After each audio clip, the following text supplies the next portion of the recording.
Mungkin kita mulai dengan latar belakang kota Balikpapan, yaitu yang pertama ada dari aspek topografinya.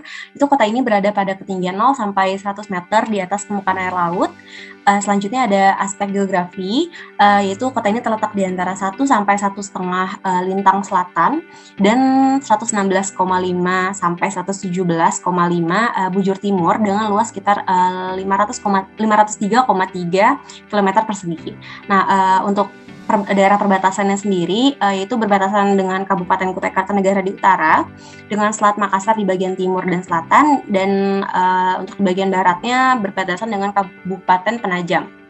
Selanjutnya ada aspek sosial ekonomi, yaitu sosial ekonomi Kota Balikpapan ini sendiri sangat fluktuatif karena mereka sering mengalami deflasi dan inflasi.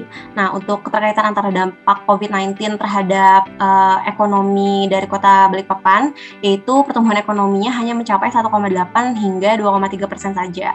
Nah, selanjutnya ada aspek demografi. Kota ini tuh memiliki penduduk sebesar 688.318 jiwa dengan kepadatan 502 per kilometer persegi. Dan yang terakhir ada aspek klimatologi. Kota ini tuh beriklim tropis, mempunyai 2 musim, yaitu kemarau dan penghujan. Dan secara umum Kota Balikpapan ini iklimnya panas dengan suhu udara sepanjang tahun itu berkisar sekitar 22,4 sampai 34,7 derajat Celcius. Dan untuk kelembapan udaranya sendiri relatif tinggi, yaitu berkisar sekitar 82 hingga 93%.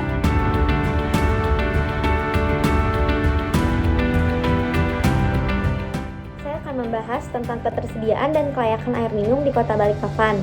Air minum Kota Balikpapan umumnya bersumber dari Waduk Manggar. Menurut data sekunder yang saya dapatkan, air di Waduk Manggar itu berasal dari air hujan, sehingga belum memenuhi baku mutu air minum karena masih mengandung logam berat, zat organik, dan bakteri coliform fekal. Maka dari itu, air tersebut harus diolah terlebih dahulu oleh depot air minum, baik milik PDAM atau pengusaha lain.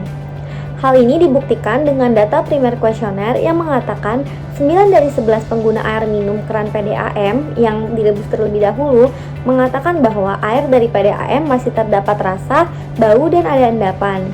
Akhirnya hal ini mengarah kepada 80% masyarakat Kota Balikpapan memilih membeli air minum yang sudah diolah dari depot ataupun yang bermerek. Meskipun begitu, saat terjadi kekeringan, air minum masyarakat tidak terhambat sama sekali karena pemerintah sudah mengambil tindakan. Menurut hasil wawancara yang saya dapat, kekeringan pun sudah tidak pernah terjadi dalam 3 tahun ke belakang.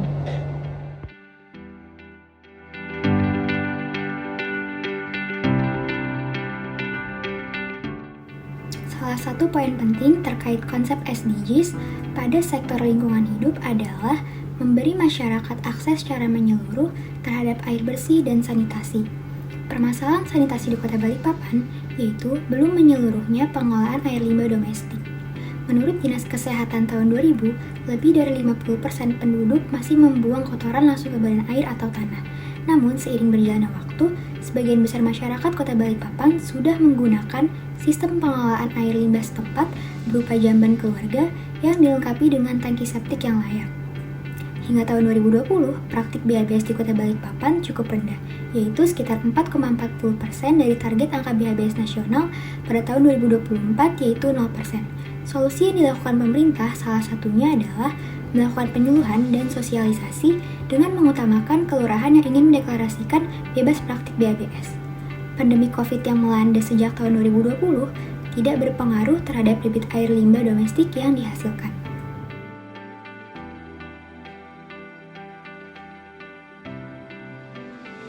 Dalam memenuhi SDG nomor 6, air limbah non-domestik menjadi salah satu fokus Kota Balikpapan.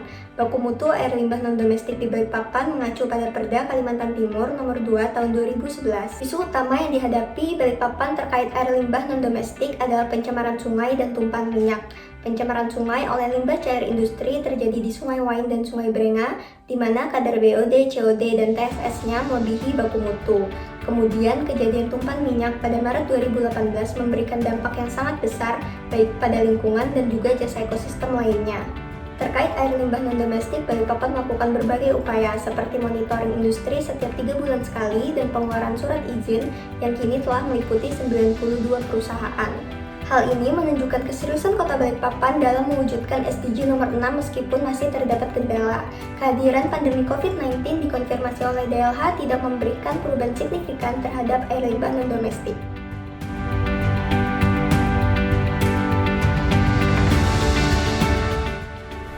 Berdasarkan dari data-data yang telah dikumpulkan, kondisi pengelolaan limbah padat di Kota Balikpapan bisa dibilang sangat baik. Hal tersebut dilihat dari prestasi Kota Balikpapan yang mendapat penghargaan Adipura sebanyak 18 kali.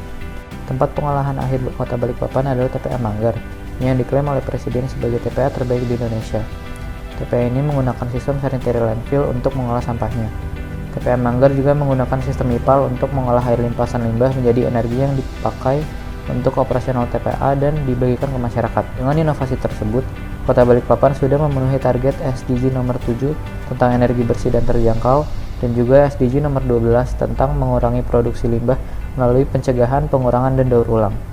Pemerintah Kota Balikpapan juga berinovasi dengan mengurangi TPST dan menggantikannya dengan halte sampah agar sampah tidak menumpuk. Hingga saat ini sudah ada 79 halte sampah di Kota Balikpapan dan tersebar di berbagai daerah. Berdasarkan survei ke masyarakat, 73% masyarakat sudah puas dengan kinerja pemerintah, terutama dalam pengangkutan sampah. Peraturan tentang pengelolaan sampah Balikpapan juga sudah diatur oleh Perda nomor 13 tahun 2015. Namun masih banyak warga yang melanggar dan hal tersebut menjadi masalah utama di Balikpapan. Hal tersebut diharapkan bisa diselesaikan oleh pemerintah dengan sosialisasi yang lebih masif ke masyarakat.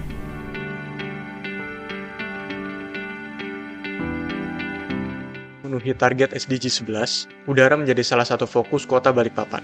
Baku mutu udara Balikpapan mengacu pada Peraturan Menteri Nomor 12 Tahun 2010. Isu utama yang menjadi masalah dalam pemenuhan kualitas udara Balikpapan adalah adanya kebakaran hutan.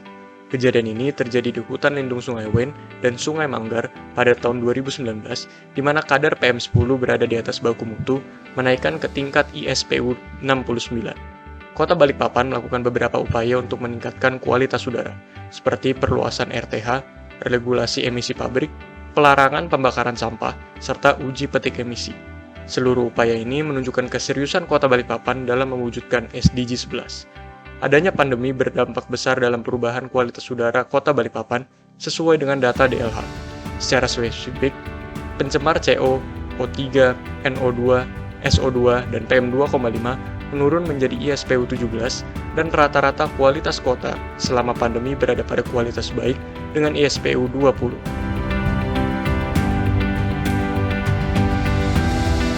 Data-data yang sudah kami dapatkan untuk sistem drainase di Kota Balikpapan, yang pertama akan dibahas adalah kesadaran masyarakat dalam membuang sampah di tempatnya masih kurang, sehingga masih banyak saluran drainase primer ataupun saluran drainase sekunder yang masih terhambat oleh sampah ataupun limbah-limbah seperti minyak seperti itu. Dengan permasalahan ini, Kota Balikpapan sendiri mengalami kesulitan untuk mencegah curah hujan yang tinggi, sehingga masih sering terjadi banjir. Kemudian masih banyak pembangunan infrastruktur ataupun industri di Kota Balikpapan yang masih tidak memikirkan sistem drainase di lingkungan sekitar ataupun sistem drainase untuk kedepannya. Lanjut, untuk upayanya sendiri dari yang tadi sudah dibahas adalah pemerintah akan melaksanakan studi AMDAL, UKL, dan LARAP untuk setiap pembangunan fasilitas. Kemudian yang kedua, pemerintah dan masyarakat daerah sudah melaksanakan gotong royong untuk membersihkan saluran-saluran air ataupun sungai-sungai besar sehingga bersih dari sampah. Kemudian pandemi COVID-19 ini memberikan pengaruh signifikan untuk sistem drainase sendiri karena masyarakat tidak bisa ikut andil dalam membersihkan sistem drainase ataupun memperbagus sistem drainase di Kota Balikpapan sendiri.